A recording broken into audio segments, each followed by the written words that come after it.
আল্লাহর কাছে বলতে লাগলেন, ইয়া রব্বি আনতা আনতা ওয়া আনা আনা।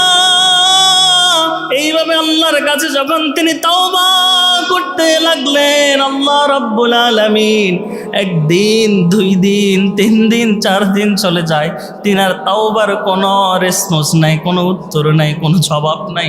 তিনি প্রত্যেক দিন রাত্রিবেলা উঠে ওই গাছের চূড়ার মধ্যে, পাহাড়ের চূড়ার মধ্যে গাছের নিচে বসে বসে ইয়া রব্বি আনতা আনতা ওয়া আনা আনা আল্লাহর কাছে বলতে লাগলেন, ওগো মালিক আল্লাহ, আপনি তো আপনি, আমি তো আমি, আপনি তো আপনি, আপনি তো আপনি, আমি তো আমি। আপনি যদি আমাদেরকে মাফ না করেন, আপনি যদি আমাকে ক্ষমা না করেন, আমি কার কাছে যাইব? কে আমাকে ক্ষমা করবে? আল্লাহর কাছে এইভাবে তাওবা করতে লাগলেন। অনেক দিন চলে গেল। আল্লাহর নবী রাহমাতুল লিল আলামিনের কাছে আল্লাহ রাব্বুল আলামিন বার্তা পাঠিয়ে দিলেন, একটা চিঠি পাঠিয়ে দিলেন, যাও জিবরাইল, যাও, চলে যাও, আমার বন্ধুকে গিয়ে বলো আমার সালাবা আনসারী রাদিয়াল্লাহু তাআলা আনহুকে আমি আল্লাহ মাফ করে দিয়েছি। সুবহানাল্লাহ। আরেকবার জোরে বলুন না সুবহানাল্লাহ। এবার আল্লাহর নবী রাহমাতুল লিল আলামিন হযরত সালাবা আনসারী রাদিয়াল্লাহু তাআলা আনহুকে খোঁজার জন্য 2-3 জন সাহাবীকে পাঠিয়ে দিলেন। সাহাবায়ে কেরাম চলে গেল রাত্রিবেলা। রাখালদেরকে জিজ্ঞেস করলেন, ও রাখালেরা, সুন্দর একবারে তাগড়া একজন যুবককে তোমরা দেখেছো কিনা? এইদিকে কান্নাকাটি করতে রাখালেরা বলে, না, এমন কোনো ব্যক্তিকে দেখি নাই যেই ব্যক্তি একেবারে সুন্দর তাগড়া যুবক।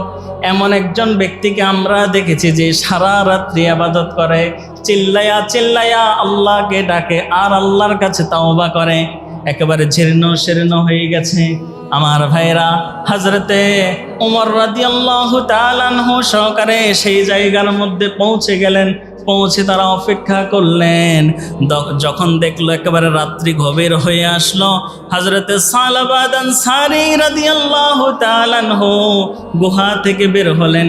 গুহা থেকে বের হয়ে তিনি আবার ওই উচ্চ আওয়াজে চিল্লায়া চিল্লায়া কান্দে, ইয়া রব্বি আনতা আনতা ওয়া আনা আনা। ও মালিক, ও আল্লাহ, আপনি তো আপনি, আমি তো আমি। আপনি যদি কোনো আমি অন্যায় করেছি, অপরাধ করেছি, জুলুম করেছি, আপনি যদি মাফ না করেন, কে আমাকে মাফ করবে? আল্লাহু আকবার। আল্লাহর নবীর সাহাবী 2 জন সাহাবী ছিলেন।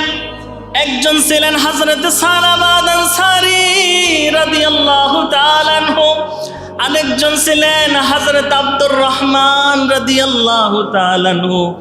2 জন বন্ধুত্ব করলেন। বন্ধুত্ব করার পরে হযরত সালাবা আনসারী রাদিয়াল্লাহু তাআলা আনহুকে বন্ধুর স্ত্রীকে আমানত দিয়ে গেলেন, যুদ্ধের ময়দানে চলে গেলেন। হযরত আব্দুর রহমান রাদিয়াল্লাহু তাআলা আনহু এবার হযরত সালাবা আনসারী হঠাৎ করে একদিন কোনো এক সাক্ষাৎকারে হযরত আব্দুর রহমান রাদিয়াল্লাহু তাআলা আনহুর স্ত্রীটার হাত দেখলেন। দেখার পরে হাতের মধ্যে একটু টাচ করে ফেললেন, বাস এতটুকুই। তিনি অন্তরের মধ্যে ধারণা করতে লাগলেন, কাল কিয়ামতের ময়দানে যদি আল্লাহ রাব্বুল আলামিন আমাকে জিজ্ঞেস করে, তোমার কাছে তোমার বন্ধু আমানত দিয়ে গিয়েছে, তুমি তোমার বন্ধুর আমানতের জিনিসের মধ্যে কেন তুমি টাচ করেছিলা? তখন আমি কি জবাব দিব? এবার তিনি চলে গেলেন আল্লাহর নবীর সাহাবীদের কাছে গিয়ে বললেন, ওগো আবু বকর, ওগো ওমর, উসমান, আলী, আমি তোমাদের কাছে জানতে চাই, আমার বন্ধু হযরত আব্দুর রহমান রাদিয়াল্লাহু তাআলা আনহুর কাছে তিনি যে আমার কাছে আমানত দিয়ে গিয়েছে, এই আমানতের মধ্যে আমি হাত দিয়েছি, আল্লাহ আমাকে মাফ করতে পারে কিনা? তিনারা কোনো কথা বললেন না। আল্লাহর নবীর কাছে চলে গেলেন, ইয়া রাসূলুল্লাহ, ইয়া হাবিবাল্লাহ, আপনি তো কোনো কথা বলেন না। আল্লাহ কোনো কথা না বলা পর্যন্ত, মা ইয়ামতিকু আনিল হাওয়া ইন হুয়া ইল্লা ওয়াহয়ুন ইউহা। ও নবী, আপনি তো আল্লাহ কোনো কথা বলা ছাড়া আপনি কোনো কথা বলেন না। আপনি আমার সম্পর্কে কিছু বলেন। আল্লাহর নবী রাহমাতুল লিল আলামিন কোনো কথা বললেন না।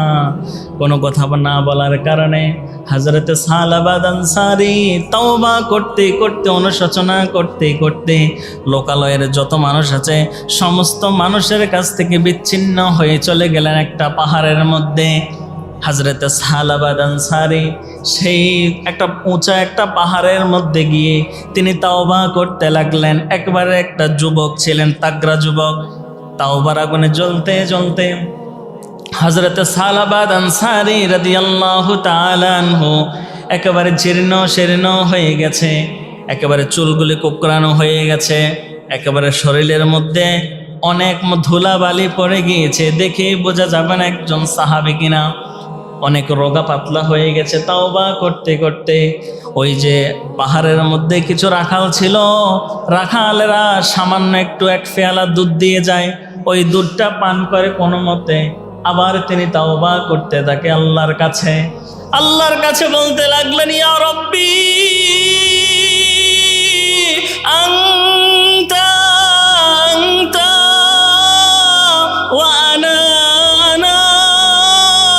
এইভাবে আল্লাহর কাছে যখন তিনি তাওবা করতে লাগলেন, আল্লাহ রাব্বুল আলামিন একদিন, 2 দিন, 3 দিন, 4 দিন চলে যায়, তিনার তাওবার কোনো রেসপন্স নাই, কোনো উত্তর নাই, কোনো জবাব নাই। তিনি প্রত্যেক দিন রাত্রিবেলা উঠে ওই গাছের চূড়ার মধ্যে, পাহাড়ের চূড়ার মধ্যে গাছের নিচে বসে বসে ইয়া রব্বি আনতা আনতা ওয়া আনা আনা আল্লাহর কাছে বলতে লাগলেন, ওগো মালিক আল্লাহ, আপনি তো আপনি, আমি তো আমি, আপনি তো আপনি, আপনি তো আপনি, আমি তো আমি। আপনি যদি আমাদেরকে মাফ না করেন, আপনি যদি আমাকে ক্ষমা না করেন, আমি কার কাছে যাইব? কে আমাকে ক্ষমা করবে? আল্লাহর কাছে এইভাবে তাওবা করতে লাগলেন। অনেক দিন চলে গেল। আল্লাহর নবী রাহমাতুল লিল আলামিনের কাছে আল্লাহ রাব্বুল আলামিন বার্তা পাঠিয়ে দিলেন, একটা চিঠি পাঠিয়ে দিলেন, যাও জিবরাইল, যাও, চলে যাও, আমার বন্ধুকে গিয়ে বলো আমার সালাবা আনসারী রাদিয়াল্লাহু তাআলা আনহুকে আমি আল্লাহ মাফ করে দিয়েছি। সুবহানাল্লাহ। আরেকবার জোরে বলুন না সুবহানাল্লাহ। এবার আল্লাহর নবী রাহমাতুল লিল আলামিন হযরত সালাবা আনসারী রাদিয়াল্লাহু তাআলা আনহুকে খোঁজার জন্য 2-3 জন সাহাবীকে পাঠিয়ে দিলেন। সাহাবায়ে কেরাম চলে গেল রাত্রিবেলা। রাখালদেরকে জিজ্ঞেস করলেন, ও রাখালেরা, সুন্দর একবারে তাগড়া একজন যুবককে তোমরা দেখেছো কিনা? এইদিকে কান্নাকাটি করতে রাখালেরা বলে, না, এমন কোনো ব্যক্তিকে দেখি নাই যেই ব্যক্তি একেবারে সুন্দর তাগড়া যুবক। এমন একজন ব্যক্তিকে আমরা দেখেছি যে সারা রাত্রি ইবাদত করে, চিল্লায়া চিল্লায়া আল্লাহকে ডাকে আর আল্লাহর কাছে তাওবা করে, একেবারে জীর্ণ শীর্ণ হয়ে গেছে। আমার ভাইরা, হযরতে ওমর রাদিয়াল্লাহু তাআলা আনহু সহকারে সেই জায়গার মধ্যে পৌঁছে গেলেন। পৌঁছে তারা অপেক্ষা করলেন। যখন দেখলো একেবারে রাত্রি গভীর হয়ে আসলো, হযরতে সালাবা আনসারী রাদিয়াল্লাহু তাআলা আনহু গুহা থেকে বের হলেন। গুহা থেকে বের হয়ে তিনি আবার ওই উচ্চ আওয়াজে চিল্লায়া চিল্লায়া কান্দে, ইয়া রব্বি আনতা আনতা ওয়া আনা আনা। ও মালিক, ও আল্লাহ, আপনি তো আপনি, আমি তো আমি। আপনি যদি কোনো আমি অন্যায় করেছি, অপরাধ করেছি, জুলুম করেছি, আপনি যদি মাফ না করেন, কে আমাকে মাফ করবে? আল্লাহু আকবার। আল্লাহর কাছে যখন তাওবা করে, সঙ্গে সঙ্গে আবু বকর সহকারে কয়েকজন সাহাবী গিয়ে হযরত সালাবাকে নিয়ে আসলেন আল্লাহর নবীর কাছে। এবার চিন্তা করুন আমার ভাইয়েরা, এই কথা বলার উদ্দেশ্য 2টা। এই পৃথিবীতে তাওবা করার কারণে আল্লাহ রাব্বুল আলামিন আপনাকে কেমন সম্মান দেয়, কেমন মর্যাদা দেয়।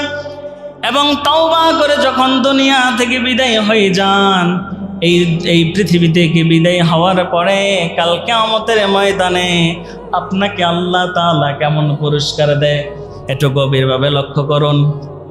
আল্লাহর নবী রাহমাতুল লিল আলামিন যখন ফজরের নামাজের মধ্যে দাঁড়িয়ে গেলেন, ফজরের সময় সালাবা আনসারীকে নিয়ে অন্যান্য সাহাবীগণ মসজিদে নববীর মধ্যে চলে আসলো। এবার আল্লাহর নবী রাহমাতুল লিল আলামিন যখন নামাজ পড়ে, নামাজের সময় তিনি প্রথম রাকাত কোন রকম নামাজের মধ্যে পিছনের কাতারের মধ্যে দাঁড়িয়েছিলেন। তিনি নামাজের মধ্যে দ্বিতীয় রাকাতে তেলাওয়াত করলেন আল হাকুমুত তাকাসুর হাত্তা যুরতুমুল মাকাবির। যখন এইভাবে দুইটা আয়াত তেলাওয়াত করেছে, তেলাওয়াত করার সঙ্গে সঙ্গে হযরতে সালাবা আনসারী আল্লাহু আকবার একটা চিৎকার দিয়ে জমিনের মধ্যে পড়ে গেছে। আল্লাহু আকবার। জমিনের মধ্যে পড়ে সঙ্গে সঙ্গে তিনি দুনিয়া থেকে বিদায় নিয়েছে। আল্লাহর নবী রাহমাতুল লিল আলামিন নামাজ শেষ করলেন। নামাজ শেষ করে এবার বললেন, সাহাবীরা, আমার সাহাবা আনসারীকে আল্লাহ তাআলা ক্ষমা করে দিয়েছে। আমার সাহাবীর জন্য জানাজার দাফনের কাফনের সব কিছু রেডি করো। আমি রাসূল নিজে আমার সাহাবার জানাজার ইমাম হয়ে যাব। সুবহানাল্লাহ। যেই ইমাম আল্লাহর নবী হয়, যার জানাজার, তার কি সাধারণ জানাজা হতে পারে? আওয়াজ দেন, হতে পারে না। এবার আল্লাহর নবী রাহমাতুল লিল আলামিনের কাছে আমাদের যখন বাপ মারা যায়, মা মারা যায়, আমাদের সন্তানগুলি চোখের পানি ছেড়ে ছেড়ে কান্দে কিনা বলুন তো? আওয়াজ দেন। আমি যখন মরে যাব, আমার সন্তানও আমার পাশে এসে কাঁদবে। আপনি যখন মরে যাবেন, আপনার সন্তানও আপনার পাশে এসে কাঁদবে। আমার ভাইয়েরা, গত কয়েকদিন আগে একটা ভিডিও দেখলাম ইন্টারনেটে, ফেসবুকের মধ্যে। একটা যুবক মারা গিয়েছে, 1 থেকে 2 বছর কিংবা 2.5 বছর, সামান্য কথা বলতে পারে এমন একজন মেয়ে ছিল তার। যখন খাটিয়ার মধ্যে শুয়ে ফেলছে, খাটিয়ার মধ্যে শোয়ার পরে ওই মেয়েটা কিছুই বলতে পারে না, শুধু এতটুকু বলে, আমার বাবা কেন ওঠে না?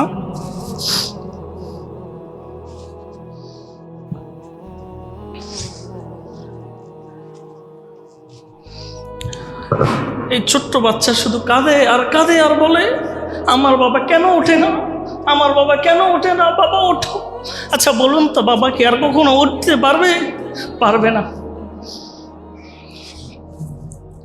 হযরত সালাবা আনসারী রাদিয়াল্লাহু তাআলা আনহু তিনি যখন দুনিয়া থেকে বিদায় নিয়েছেন, তিনার একজন মেয়ে ছিল হযরতে খামসানা রাদিয়াল্লাহু তাআলা আনহু। হযরতে খামসানা রাদিয়াল্লাহু তাআলা আনহা আল্লাহর নবীর কাছে এসে বলে, ইয়া রাসূলুল্লাহ, ইয়া হাবিবাল্লাহ, আমার বাবা তো দুনিয়া থেকে বিদায় নিয়েছে, আমি এখন কাকে বাবা বলে ডাকবো? আল্লাহর নবী বলছে, ওগো খামসানা, শুনে রাখো, শুনে রাখো, তুমি শুধু আমাকে বাবা বলে ডাকবা। সুবহানাল্লাহ। পৃথিবীর শ্রেষ্ঠ একজন বাবা পেয়ে গেলেন। আল্লাহর নবী বলেছে, আপনি আমাকে বাবা ডাকবা, তোমার বাবা দুনিয়া থেকে বিদায় নিয়েছে। হযরত সালাবা আনসারী রাদিয়াল্লাহু তাআলা আনহু দাফনের কাজ যখন শেষ সমাপ্তি হয়ে যাবে, গোসল করে আনলেন, কাফন পরাইলেন, জানাজা যখন পড়লেন, দাফন করিয়ে আল্লাহর নবী রাহমাতুল লিল আলামিন রাস্তা দিয়ে যখন হাঁটে, আমাদের পায়ের বুড়ো আঙ্গুল আছে না? কথা বলেন, আমাদের পায়ের বুড়ো আঙ্গুল আছে। ওই বুড়ো আঙ্গুলের উপর ভর করে আল্লাহর নবী টপ টপ করে কদম দিয়ে সামনের দিকে এগিয়ে যায়। সাহাবায়ে কেরাম ডেকে বললেন, ওগো আল্লাহর নবী,